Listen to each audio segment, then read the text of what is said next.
Salve a tutti ragazzi, bentornati sul canale di The Real Game, siamo con un nuovo video. Riprendiamo da dove ci siamo lasciati l'ultima volta. Come sempre ragazzi, se il video, la serie vi garbano, lasciate un bel like, condividete, commentate, iscrivetevi al canale se non vi siete ancora iscritti e ricordatevi di attivare la campanellina per le notifiche del video. Allora, ci facciamo gli ultimi eventi di queste serie e poi io direi di concludere la serie. I honestly think these might be some of the most beautiful cars in the world. And the story of how it came about is, well, really British. Get in the car and let's get this segment.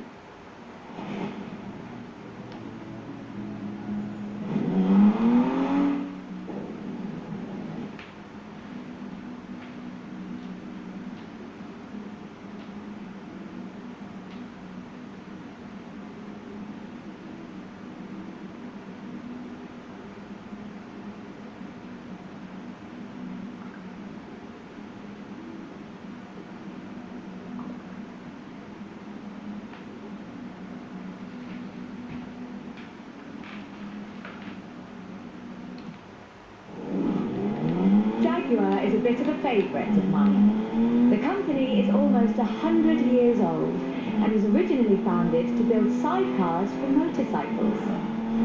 But this is the car that really set the bar, I think. The 1961 E-Type. When he saw it, Enzo Ferrari called it the most beautiful car in the world. High praise indeed. He wasn't alone in his admiration. Accolades have followed this car ever since. It's been in movies, comics, games and TV shows.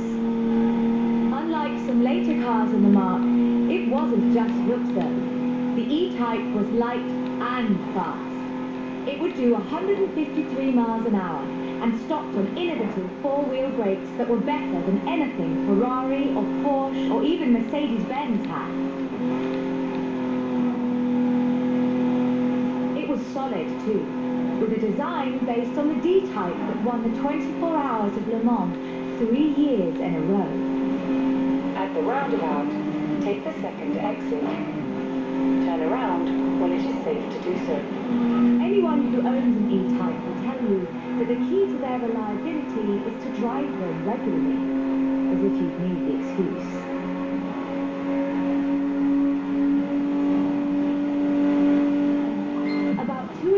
Thousands were built, and they're a common sight at auto shows, and surprisingly reasonably priced. All in all, an almost perfect Jaguar.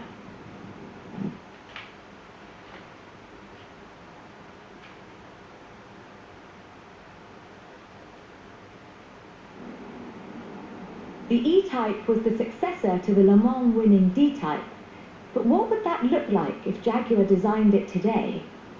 In 2013, Jaguar answered that question with the F-Type Project 7, a spiritual successor to the E-Type, and designed from the ground up to be the purest, most enjoyable Jaguar yet. The car's heritage is proudly displayed in the gorgeous D-Type curves and the distinctive aero hunch behind the driving position. But, like the E-Type, it's not just a pretty place.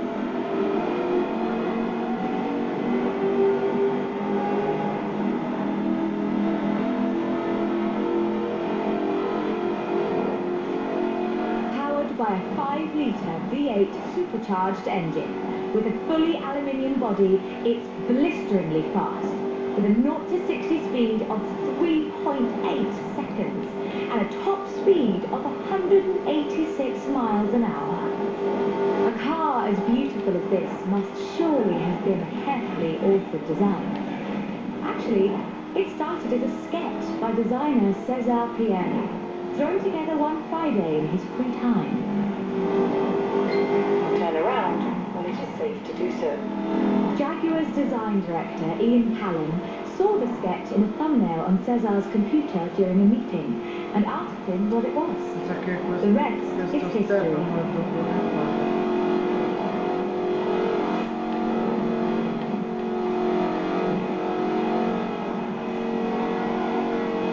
250 Project 7s were built, as both a successor to the E-Type and as a celebration of Jaguar's victories at Le Mans. Ah, per poco.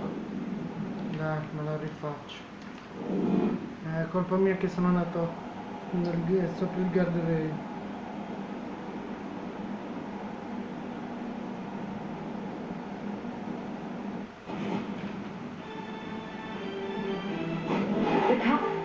Scusate un attimo ragazzi.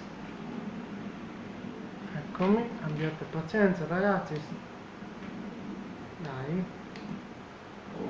Car's heritage is proudly displayed in the gorgeous D-type curves and the distinctive aero hunch behind the driving position. But like the E-Type, it's not just a pretty place.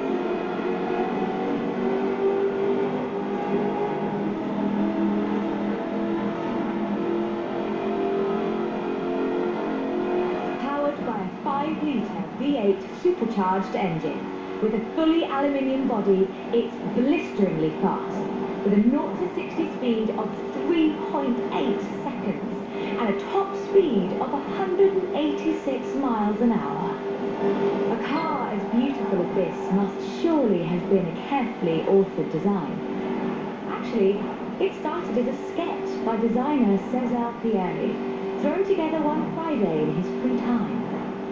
Jaguar's design director, Ian Callum, saw the sketch in a thumbnail on Cesar's computer during a meeting and asked him what it was. The rest is history.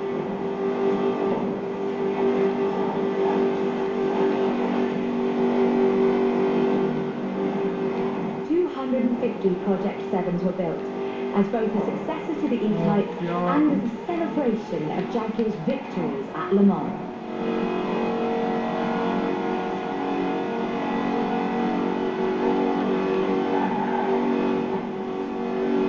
I think I speak for all of us when I say, thank heavens for Cesar's Friday afternoon doodle.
We're almost done, but we saved the good stuff for last. A spot of rallying in the most British car of them all. Get in, strap in, and let's nail this one.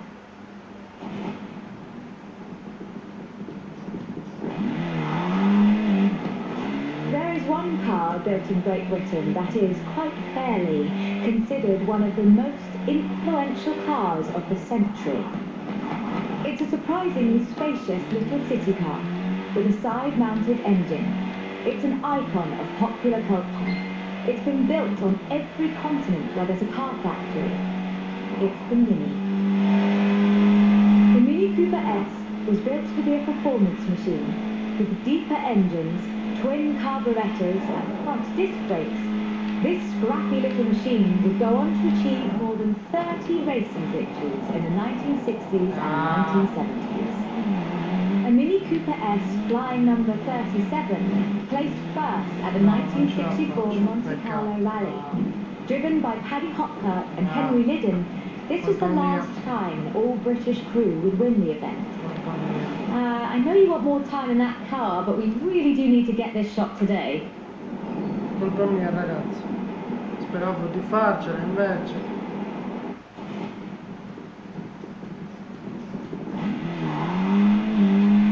There is one car built in Great Britain that is, quite fairly, considered one of the most influential cars of the century. It's a surprisingly spacious little city car with a side-mounted engine. It's an icon of popular culture. It's been built on every continent where there's a car factory. It's the Mini.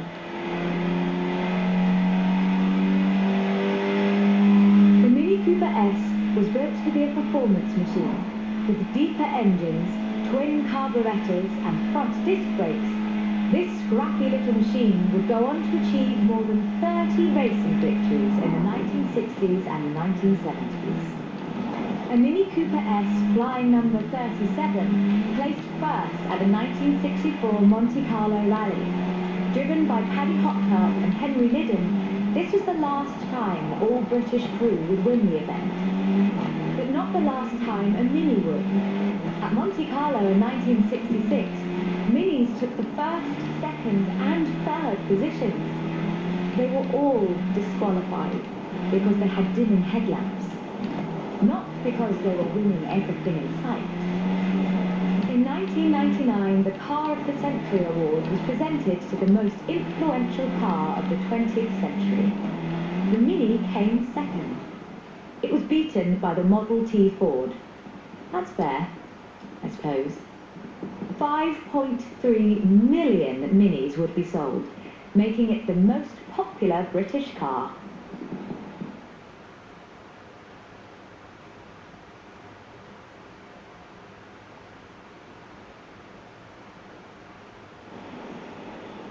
And then in 2000, BMW resumed production of the Mini, breathing new life into the iconic mark.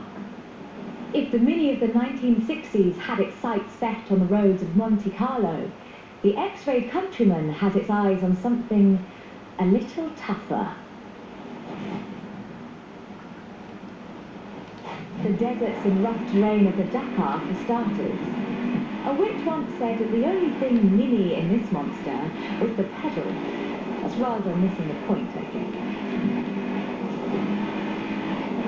The X-Rayed Countryman is much, much bigger than the Mini Cooper. It has to be. A stage of the Dakar demands literally tons of gear. You could call it a tank. It does rather sound like one.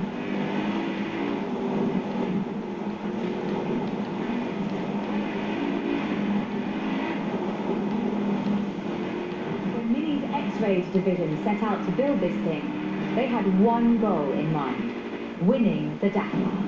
And they did, every year, from 2012 to 2015.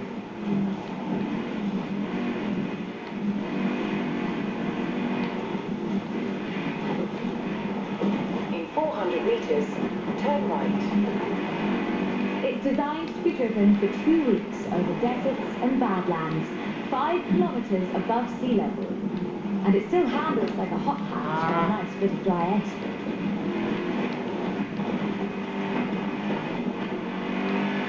Owners come and go. The heritage of a car like the Mini is more than who owns the keys to the shop. I fully expect to see Mini's wings flying for another century.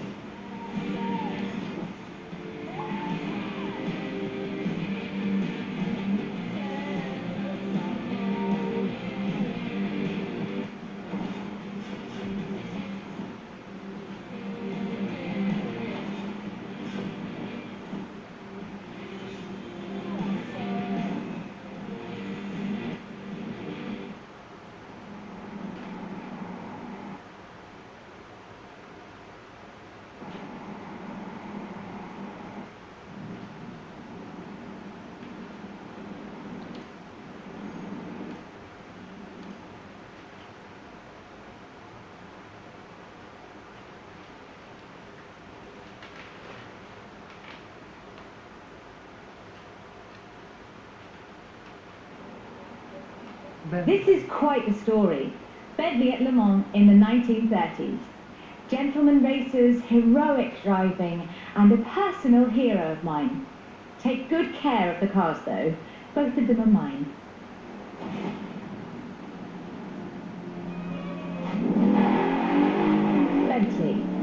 a company founded in 1919 in Cricklewood, North London, and purchased by Rolls-Royce in the 30s. A company synonymous with both racing and luxury.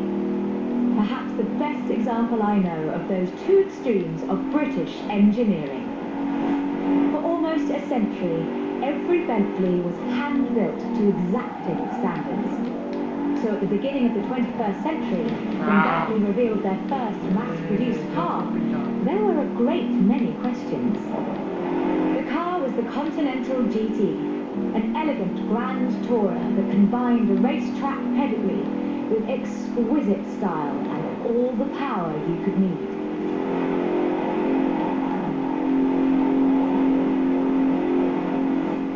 The move to mass production has done nothing to blunt the Bentley experience.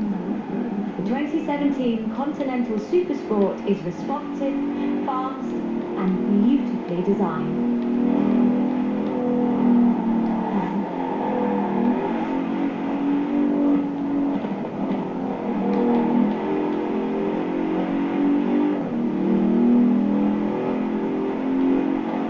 Together all-wheel drive, carbon fibre bonnet sides and side skirts to create the most powerful performance-focused car the company has ever built.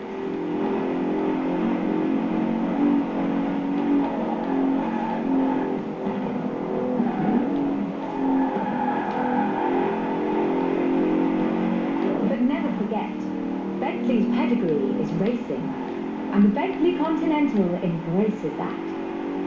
In 2007, a largely standard Continental Speed GT broke Bugatti's record for the flying kilometre on the frozen Baltic Sea. And then in 2011, they broke their own record. 205 miles an hour, both ways, on ice. Even when building these gorgeous Grand Tourers, Bentley is driven to excellence.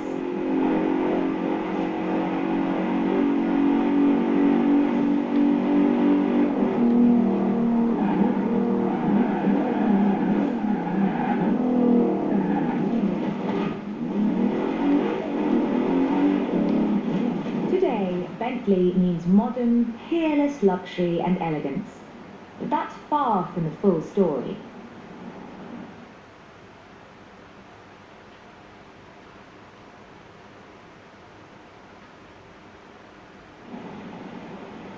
A century ago, Bentley meant something else entirely. It meant Le Mans. In 1930, eccentric race team owner Dorothy Paget financed a rather special Bentley at Le Mans.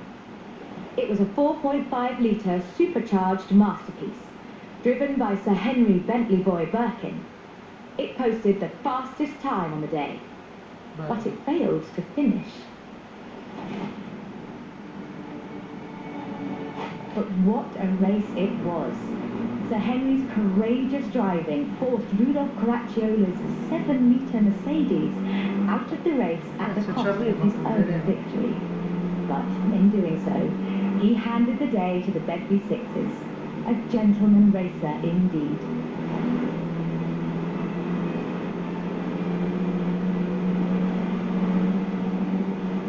Sir Henry knew he didn't have anything to prove. In 1929, the adventurer Mrs. Mary Victor Bruce had already driven the resolutely modern 4.5-litre Bentley at Montpellier, setting distance, speed and endurance records. The Bentley's performance so annoyed Ettore Bugatti that he called it the world's fastest lorry.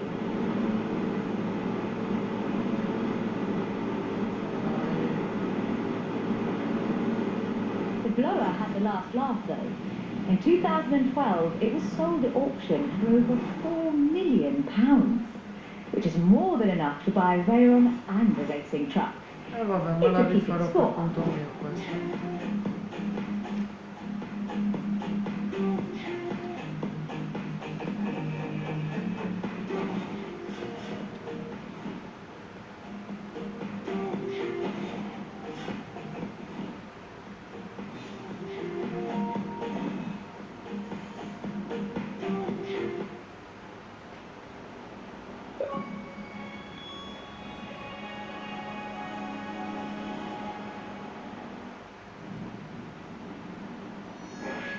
Like I told them, can't make a film about car culture around here without you in it, can they?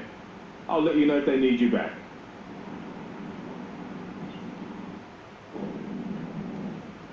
Ok, allora andiamo a farci questo.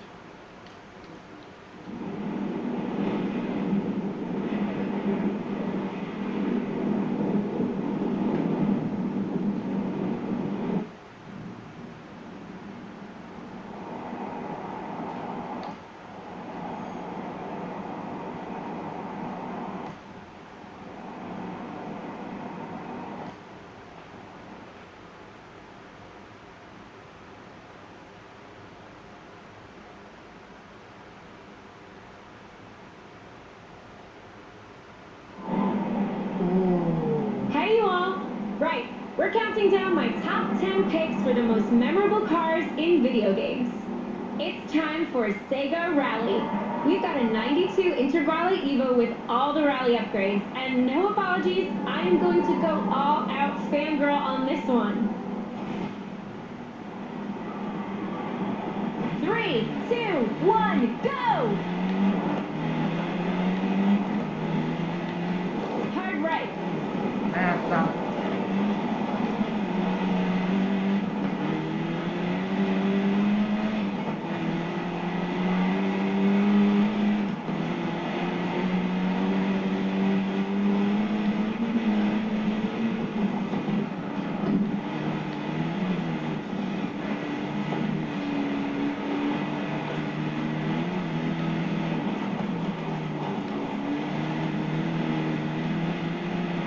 Hard left.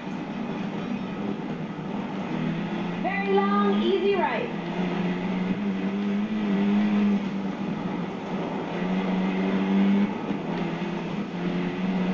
Easy left.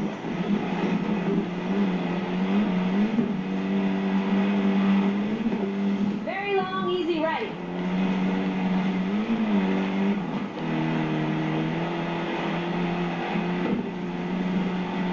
Easy left.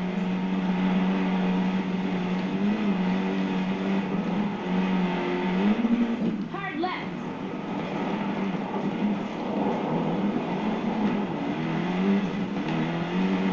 No, però no. Very Mi long, piace. easy right.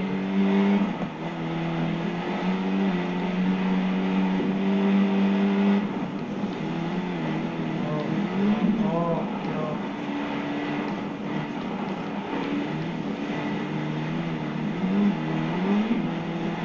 Very long, easy left. Merda. Merda. Lo sapevo.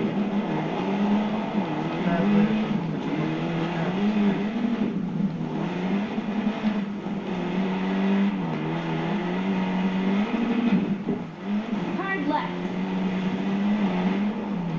Hard right. Easy left. Comunque migliorabile, dai. Se fare di meglio. Hard left. Easy right.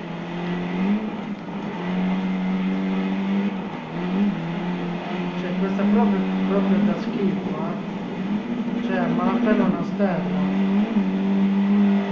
Game over, yeah! E vabbè, me la rifarò per conto mio.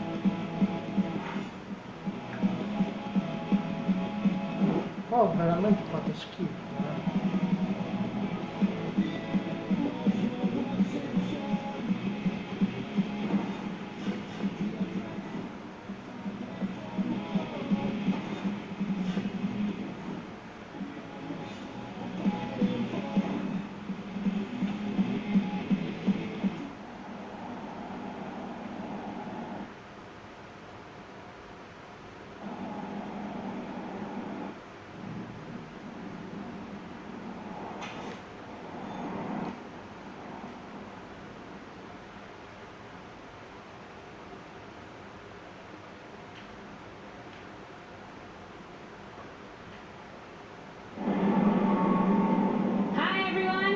Here at Horizon. For this next section, we're heading over to the quarry.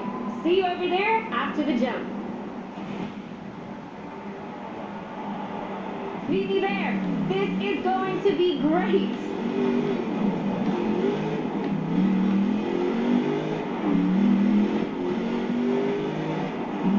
In 400 meters, turn right.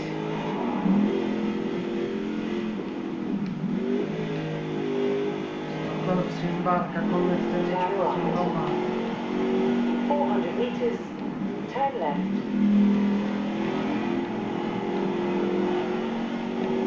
Turn left.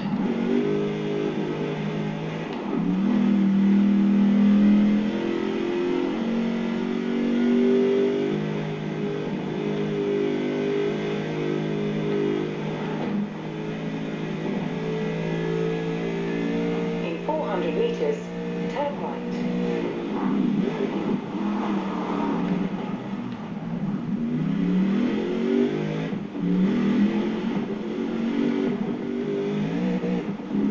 In 100 meters, turn left.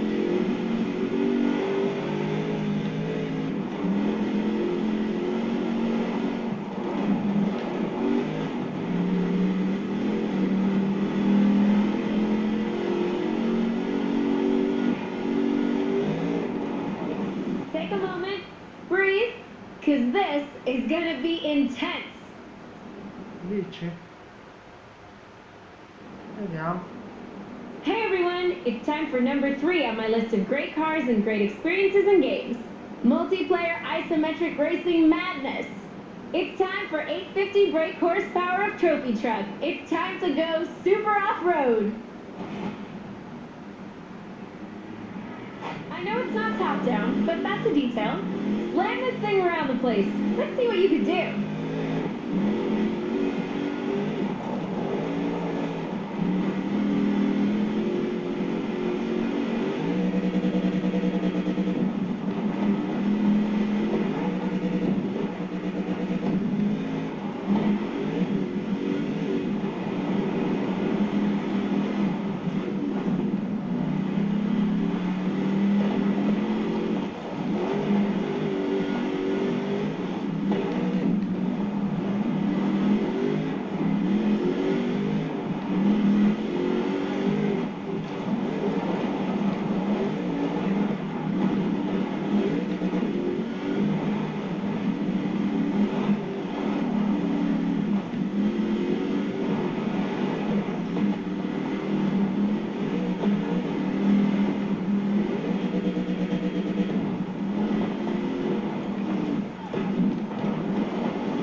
even bother?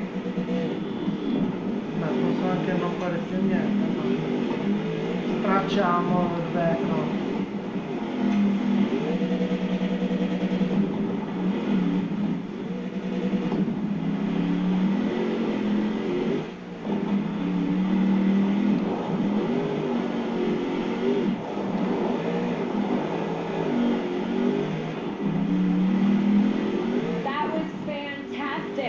Everyone, let me know if you want to see us doing more off-road stuff.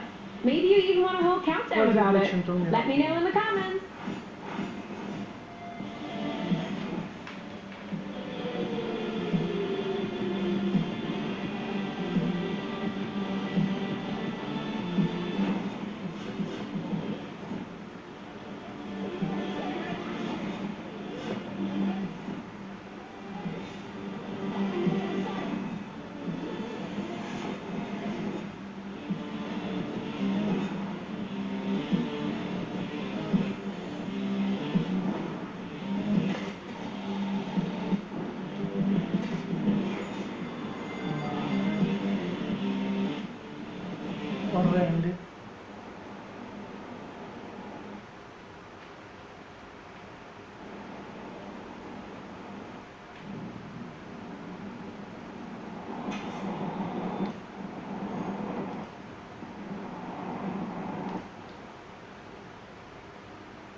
it's the racer here, back at Horizon. Back counting down my top 10 favorite experiences in cars. And it's time for Ridge Racer. We've got a Honda NSX and a custom race route just for us, courtesy of Horizon. I love these guys. Sì, sembrava una RX-7. 3, 2, 1, go! Scusa, non lo faccio più.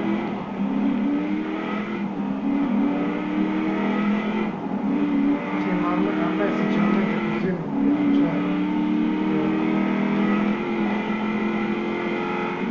Wow! What a start! This is just what I wanted to see. Ma fa tagliare o... 400 meters, turn left. No. Cioè fa però non più tanto. Turn left. Sì.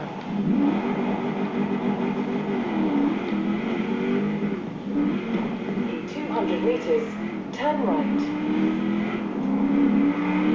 Turn right.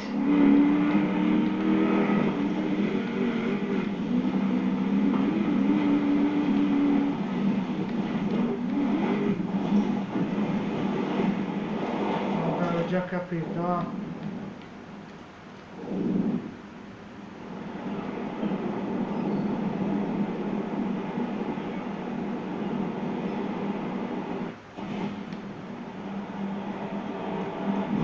Three, two, one, go!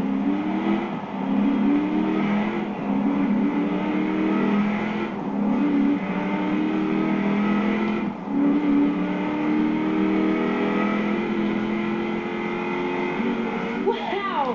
What a start! This is just what I wanted to see.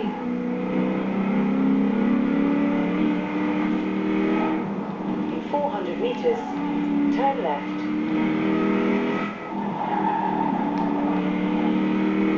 Turn left. In 200 meters, turn right. Turn right.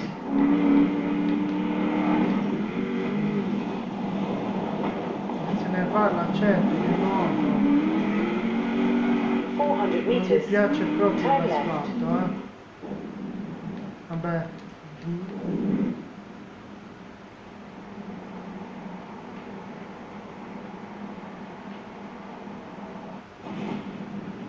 Boh, basta, non taglio più.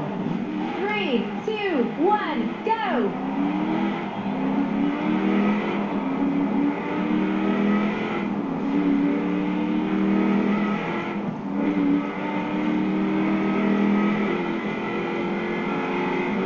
Wow! What a start! This is just what I wanted to see. In 400 meters, turn left. Turn left. In 200 meters, turn right. Turn right.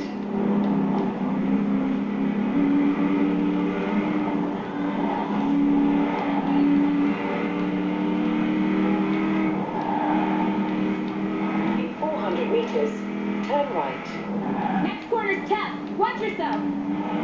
Turn right.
Welcome back. It's me, the racer at Horizon, and we're counting down the best cars in the best games. And we've made it to the top of the list.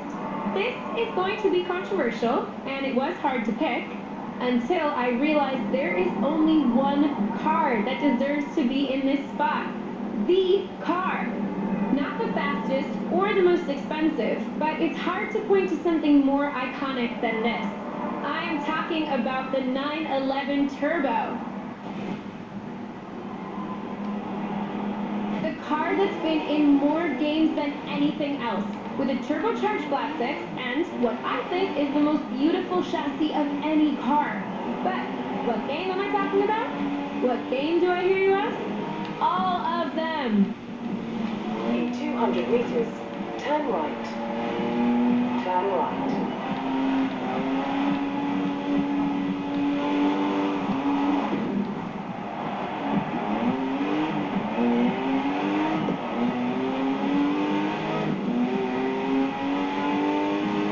Cartoon games, sci-fi post-apocalyptic games, racing games, they all had one thing in common. You'd find a 911, or, you know, something that looked a lot like one.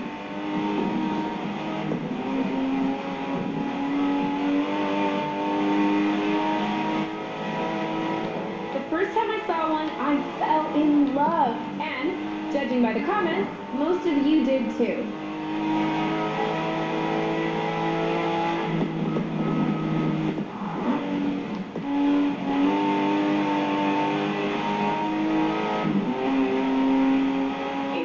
Meters, turn right.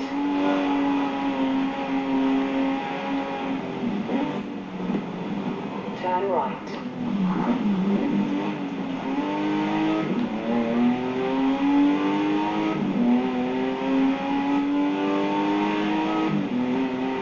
In 400 meters, turn left.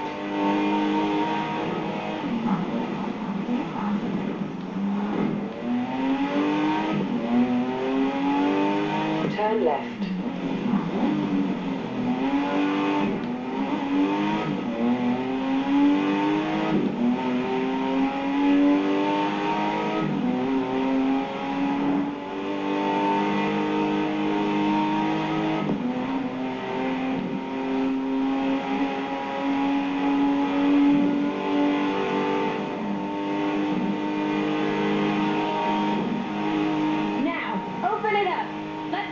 Beautiful thing can do. So, that's it. My top 10 cars and games. I hope you've enjoyed this and enjoyed watching this awesome driving. Remember to subscribe for more La Racer content and be sure to come back soon. Ok, questo è concluso.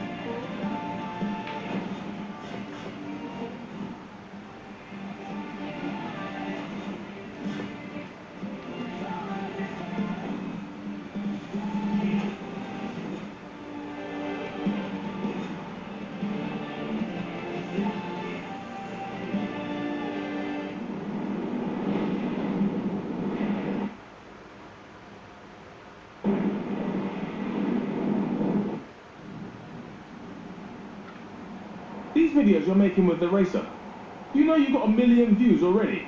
At least a few of which are me watching on my phone. Speaking of, expect a call back soon.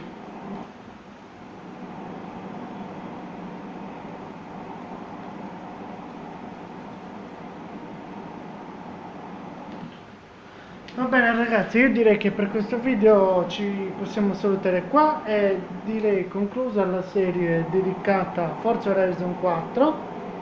Ormai abbiamo fatto tecnicamente tutto, anche se questi non li ho completati definitivamente, ma come ho già detto me li rifarò per conto mio. Comunque a me è piaciuto tantissimo, mi ha infognato talmente tanto e spero che abbia fatto piacere anche a voi ragazzi.